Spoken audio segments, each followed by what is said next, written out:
HR Hun is smoking up a storm and chatting excitedly, manically, encouraging everyone to drink. She starts saying things like, "I'm slinging fake dicks and I'm good at it," over and over. "I'm slinging fake dicks and I'm good at it." I heard the word dick so many times. I was too sober for this.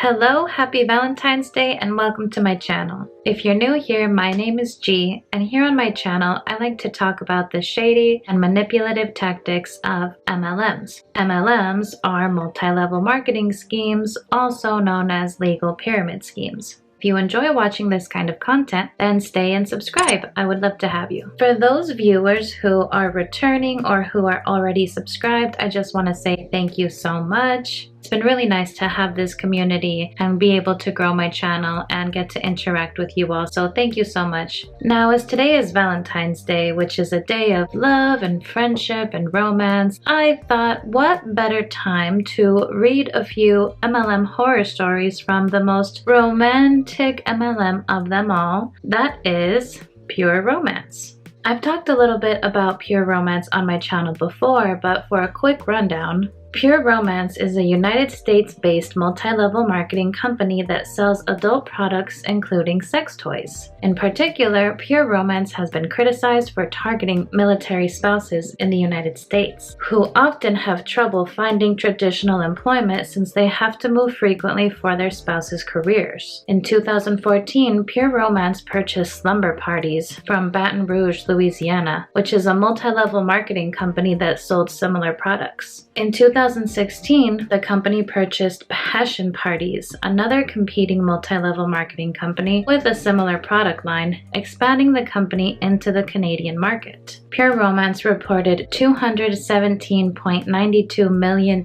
in sales in 2017 and claims to have more than 30,000 consultants. So now that we have some background information on Pure Romance, let's go ahead and jump into those horror stories. The first one says, "Story time with Pure Romance. Let me tell you a crazy and long story. My husband's direct coworker, we will call her Jane, scheduled a couples Pure Romance party after going to another coworker's party, etc., etc. Literally everyone at this party had been to multiple events or hosted events that apparently I missed. Oh darn.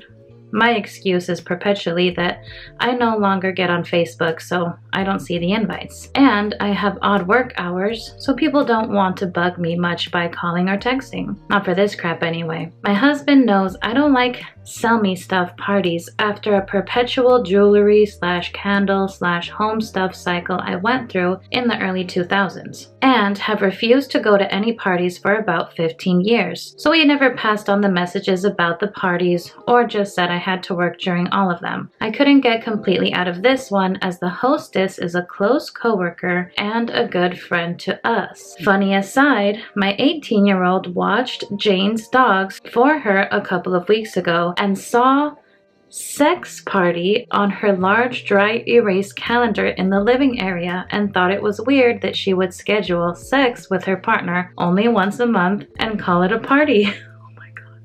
Then hubby and I told our kids we were going to an adult party at Jane's house, had to specify because kids are normally welcome, and she put 2 and 2 together with the date and was even more weirded out. I think she's convinced we were participating in an orgy. Whoops.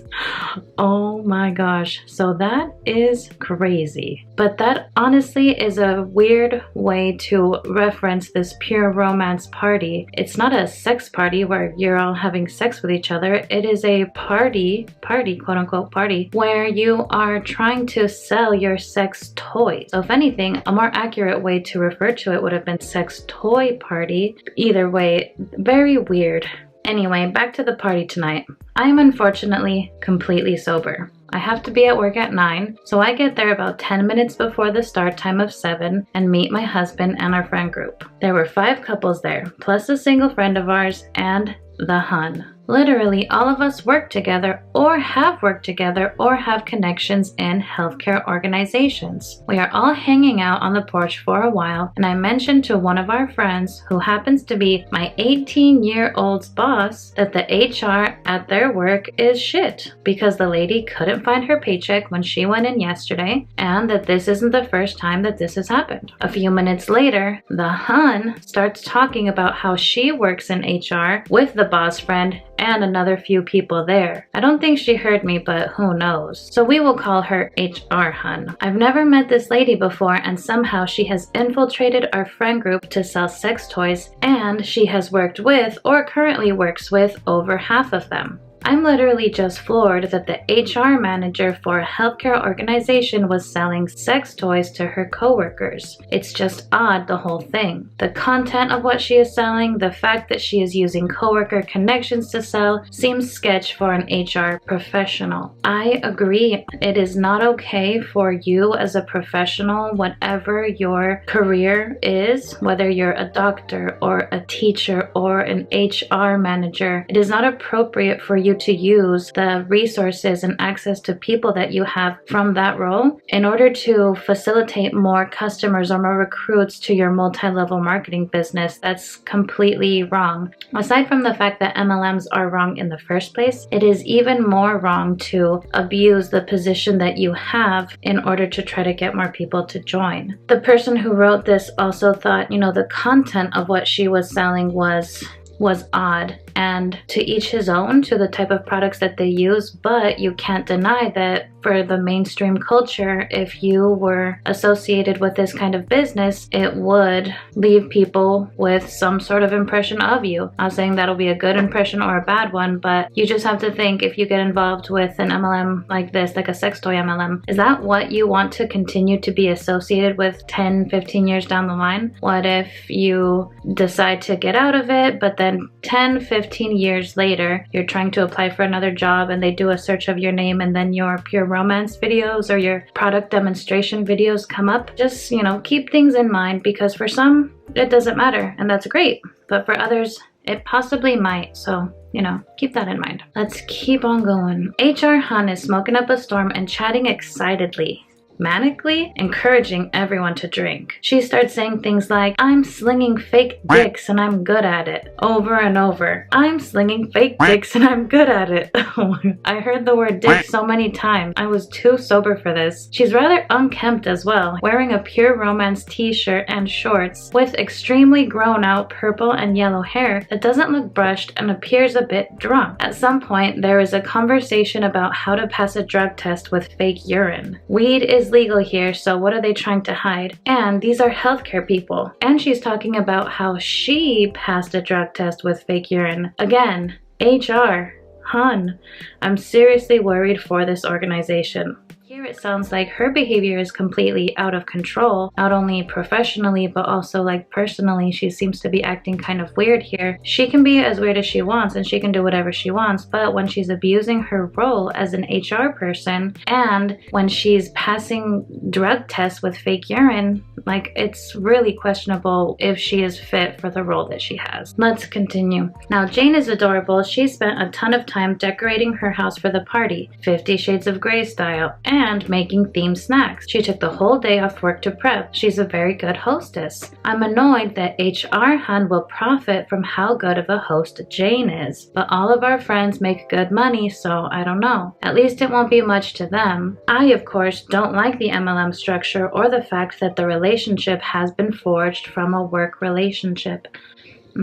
We finally go into the house to settle for the sell us stuff party. I'm pretty relieved that I don't have to stay much longer, as I don't actually feel like looking at the fake dicks with all my friends. She starts out by making sure we all have drinks and sets up a drinking game for every time she says certain words. She also passed out catalogs, which I declined as I was leaving soon. One of the drinking words was fragrance. We passed around each one. They all smelled super cheap and gross to me. I literally threatened my husband not to buy me any. Do not do not buy me a single one of those things. My single friend asked why I didn't want any, and my husband defended that I like to buy certain naturally derived fragrance from small makers. Yes, I'm a fragrance snob. Take 2 drinks after reading that, please. Best all the customers be inebriated. Then I left for work, thankfully right after the fragrance parade. Drink. So I was spared the hard sell and the recruitment and the plastic dicks. They were getting ready to play ring toss with phallic blow-up toys. I'm worried about what my husband bought, but hopefully not much. Oh my gosh. That's crazy. It's just crazy how MLMs really can infiltrate groups or communities that have already been created. You know, they just tap into whatever community is already there. In this case, the HR employee community. Now, that first story was more on the funny and cringy sort of side, but the second one is a little bit more serious, and it kind of demonstrates something that I say a lot on this channel, which is that MLMs like to go after college kids, and how that sucks because college kids just are more vulnerable and susceptible to not knowing what they're doing. Oftentimes they have moved far away from their parents or from, you know, their strong, close connections who are able to guide them and help them through certain things. So it's just a perfect storm and a perfect time to capture people into your commercial cult. Let's go ahead and read this next horror story from Pure Romance, my very brief story of my time in Pure Romance. To clarify, my time in Pure Romance was brief. The story is not quite as brief. This was about 10 to 11 years ago, when I was living in the dormitory in college. It was one of the larger universities in the state, and somehow I ended up going to a Pure Romance party in one of my friend's rooms. Can you just imagine that? In a room in a college dormitory, a sex toy party happening. And not even just a sex toy party, like if it was just, hey, look at the sex toy I bought from the store. Oh, cool, look at the one I got. I don't know. That'd be much better than, hey, look at these sex toys, and also let me recruit you, and then you can buy all these and then sell them to your friends. It's just so messed up. The consultant was not a college student, and honestly, I don't know how my friend ended up knowing her, but yeah. Knowing what we know about Huns, it could have been something as simple as passing by each other, walking through the courtyard or through the hallway, and just striking up a little conversation. Oh, I like your hat. Oh, I like your bag. By the way, I'm having this sex toy party. You want to come? The party itself was actually fairly successful. The consultant was charismatic, and the products were really nice. We all ended up buying something, so maybe this lady made some decent money. I remember I got the perfume and the shaving lotion that can double as a conditioner, and they worked really well and never gave me any skin issues, and I got compliments from a few strangers when I wore the perfume. This experience was what led me to attempting to become a consultant a year later. What we can see from the fact that this person waited a year before getting involved is that sometimes these MLM Huns are right. They say don't give up on a person, just keep posting and they'll come around at some point sooner or later. Honestly, the fact that they do is really scary, but that is actually how my experience was as well. I had purchased some products from a friend who was selling Rodan Fields for about a year and a half, and then after seeing her do her business, make all her posts, have her parties on social media, I was starting to consider it. So there is a point to be made about being careful to not get sucked in by the illusion just because you've been seeing it for so long. I had a weird financial scheduling mix-up thing that ended with me basically having to take a semester off, and I stayed at home with my dad on the other side of the state and tried to find some paying work so I could actually pay for classes and get my degree the next semester. Ugh, that sucks. I was a tad desperate, since this financial mix-up basically amounted to the university saying, listen, your financial aid no longer covers everything, and you can't take any more classes until you pay us the $4,000 you owe.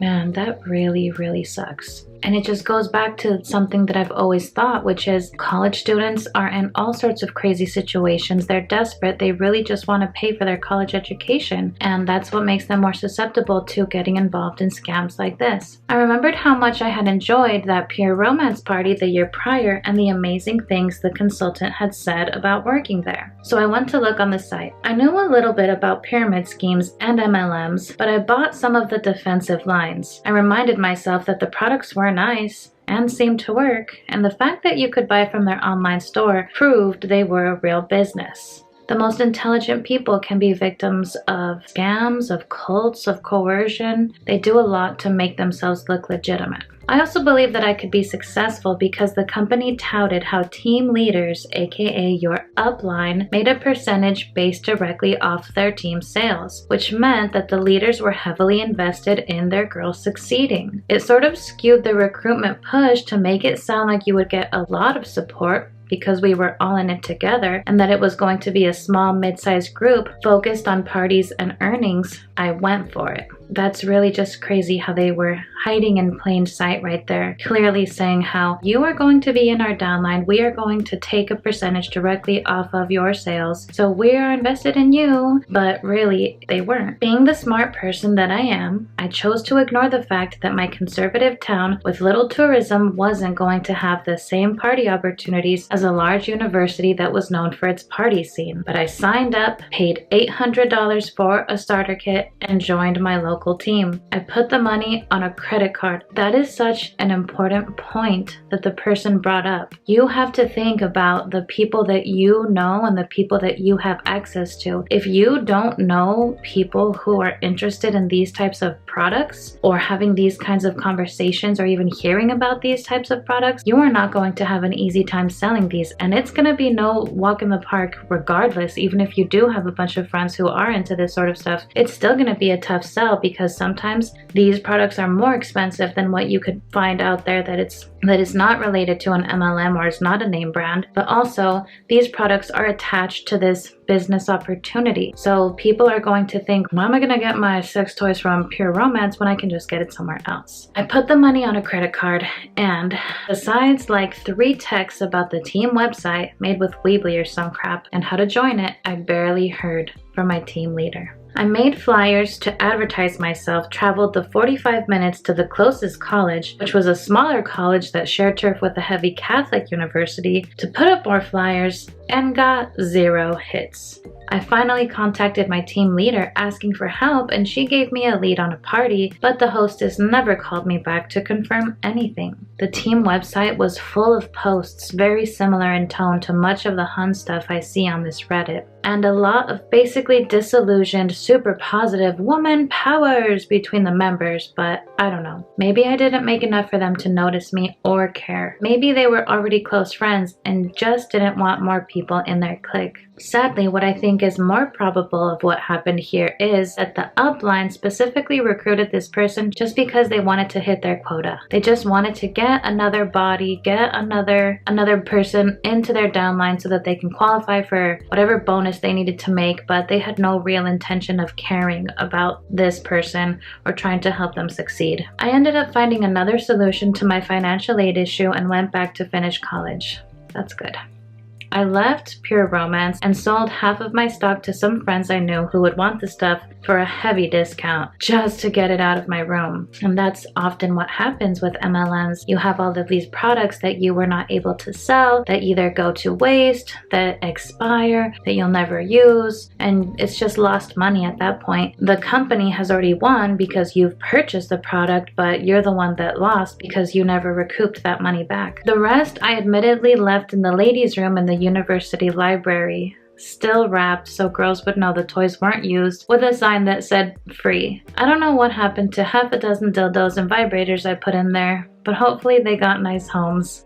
Well, that's nice. So yeah, there you go. It's not the horror story so many MLM tales turn into, but it definitely did not pan out like I was promised it would. I did try my hardest to host parties and make connections, got squat for my efforts, and was ignored when I sought help from my supposed supporters. That being said, I did still like the non-toy products a lot. I still have their edible body powder from 10 years ago, no lie. It still smells amazing. It does not irritate my skin at all. And it does absorb underboob/fold sweat really well without getting cakey or turning into a paste. Maybe things have changed in the last decade, but I'll give Pure Romance some props for actually having some really solid products that did as promised. Just, maybe they could make a solid income focusing on being a real business with things ladies want to buy and not an MLM focused on heavy recruitment. What was really disappointing in that story was that this person was taken advantage of as a college student and at a very vulnerable time in their life, and their upline didn't even try to help them. At least in other situations, there are actually supportive uplines or mentors who do try to help you and help you feel somewhat confident in starting your business.